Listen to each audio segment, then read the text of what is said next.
પરીક્ષાની મોસમ હવે બિલકુલ દૂર નથી, એટલે બહુ બધા લોકો વિદ્યાર્થીઓને સલાહ આપવા બેસી જશે.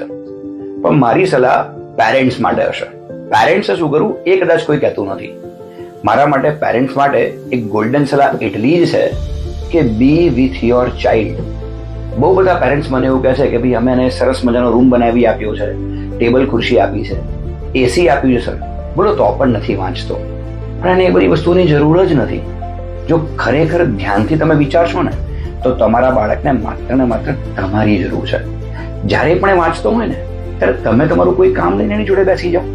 ચલો એ પણ ના કરી શકો તો ભાઈ 108 વાર ગાયત્રી મંત્ર કરીને એને અર્પણ કરી દો. એને કારણે એનામાં એનર્જી રહેશે. તો જોવા જેવી વસ્તુ એક્ઝેક્ટલી આ છે કે હવે પેરેન્ટ્સે પોતાનો મોબાઈલ ફોન મૂકવાની જરૂર છે. બાળકોને તો બહુ સલાહ આપી હતી મોબાઈલ ફોન મૂકો, પણ હવે પેરેન્ટ્સ પોતાનો મોબાઈલ ફોન મૂકે અને ખાસ કરીને પોતાના બાળકની જોડે બેસે. હંમેશા એક વસ્તુ યાદ રાખજો કે જ્યારે બાળકને એવું થઈ જાય ને કે મારા પેરેન્ટ્સ મારી સાથે છે, તે દુનિયા જીતી શકશે. અને જો એને 1 મિનિટ માટે એવું થઈ જાય ને કે મારી જોડે મારા પેરેન્ટ્સ નથી, તો એ જીતેલી બાજી પણ હારી શકે છે.